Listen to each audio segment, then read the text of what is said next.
Hi, this is Dr. Hart. This video is about drivers of American politics in the 2020s. What we mean by drivers of American politics are the factors that tend to drive or determine or shape in a significant way American politics today. The first one I'd like to mention is polarization. The difference between the two major political parties and ideological differences between the people are sharper than they have been in decades. We know this from public opinion surveys. Parties and people are deeply divided over issues like abortion, affirmative action, gun control, climate change and renewable energy, transgender rights, and crime. The second driver or factor that shapes American politics today would be internationalization. Almost all of American politics has some international aspect to it. Examples include immigration, international trade, environment, and even higher education.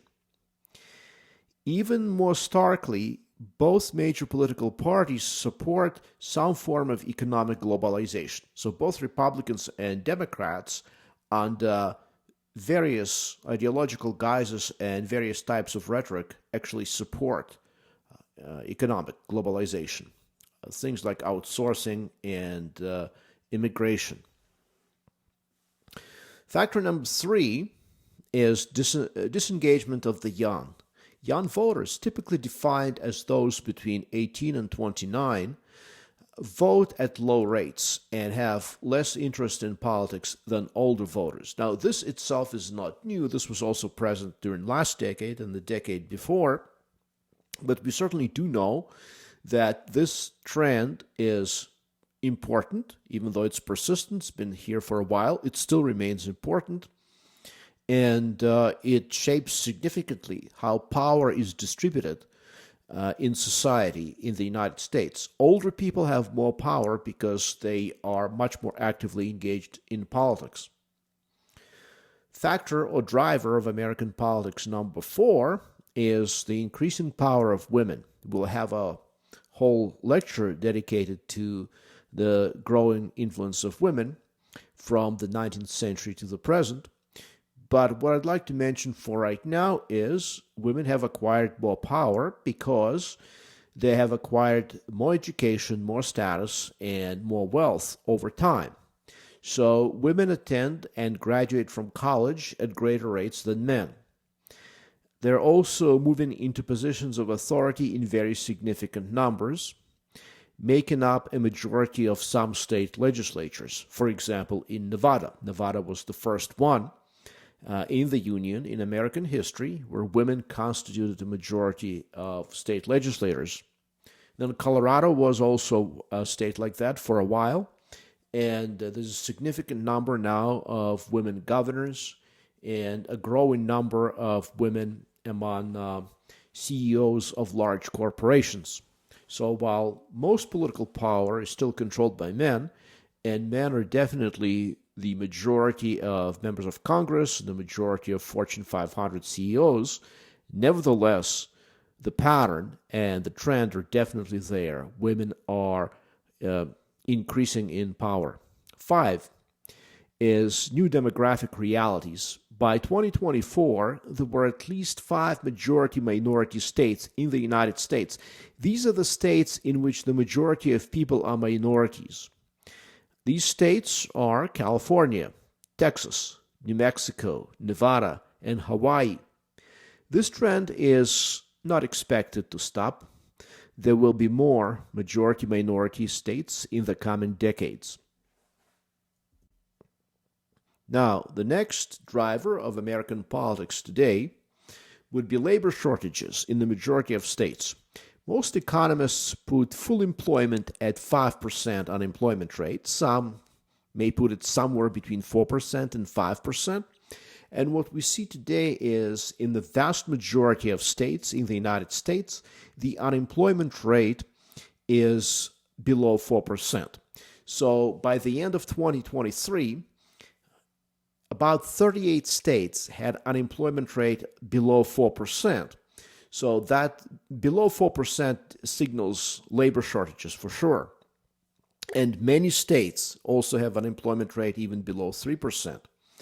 So this is one of those factors that you might say is a positive one because employment opportunities in many states abound, and it's good for labor when employers have to compete for it because it drives their salaries up. But there are also disadvantages to it in that this put upwards pressure on labor and also therefore contributes to inflation. And this also may lead in interruption in the production of goods, delays in the production of goods, delays in the delivery of services, lower quality of service delivery if you have shortage of qualified labor, as we do in many states. The next driver of American politics today is the concern over the impact of artificial intelligence. So since ChatGPT came out in 22, the prominence of AI has been growing, and the spotlight is definitely on AI today. The American public has access to a fraction, most likely a small fraction, of the AI capability available to intelligence agencies and some major corporations. So what we have in use for you and I is almost certainly just a small glimpse of what is already possible.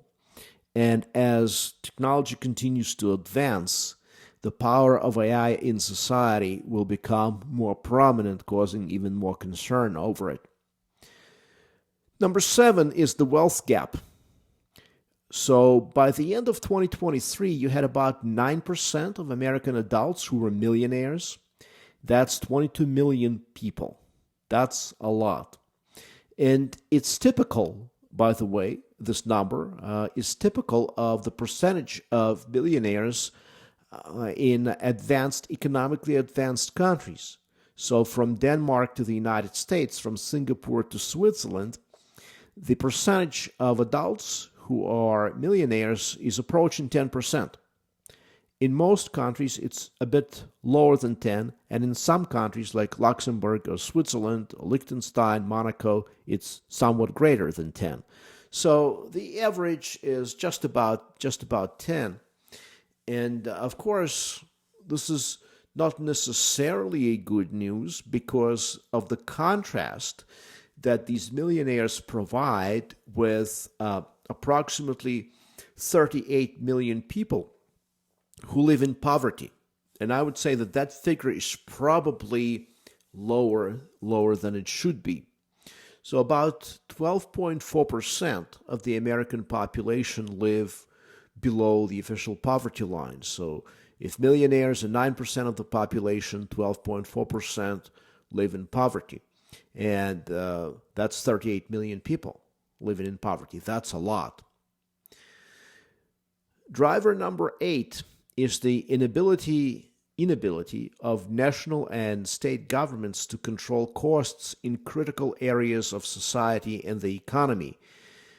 The two most prominent areas are higher education and healthcare. And yes, the cost of higher education has been growing even faster than the cost of healthcare.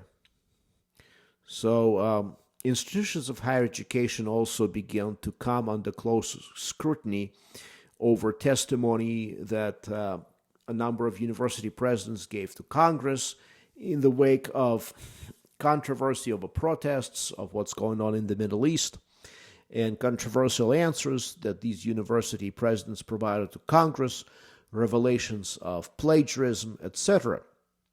But the underlying issue is still the cost and everything that results from it, such as an immense student debt. And we will discuss student debt in a separate lecture much later in the course when we talk about public policy. So we'll narrow down, we'll zero in on specifically on the policy in higher education. Driver number 9 would be population shifts. We have seen in recent years quite significant and surprisingly so population shifts, with some states having lost a lot of people States like California and New York. I mean, my goodness, California in 2020 lost people for the first time ever since it became a state. I mean, California became a state in 1850. And so for, 170 years, it's been gaining population every single year. And then, 2020, 21, 22, 23, all of those years, California has lost population. So states like California, Illinois, New York, and the territory of Puerto Rico have been losing people, large numbers of people. And states like Florida and Texas have been gaining a lot of people. Idaho, Nevada are also states that have seen significant population increases in recent years. So, these are the drivers of American politics. I want to say in closing that these are not necessarily the drivers that you cannot add to. They're not necessarily a closed or exclusive list. In other words, you could probably think of some additional factors that should be featured prominently as drivers of American politics. What I am stating, however, is that all 9 of these are important. Thank you for your attention.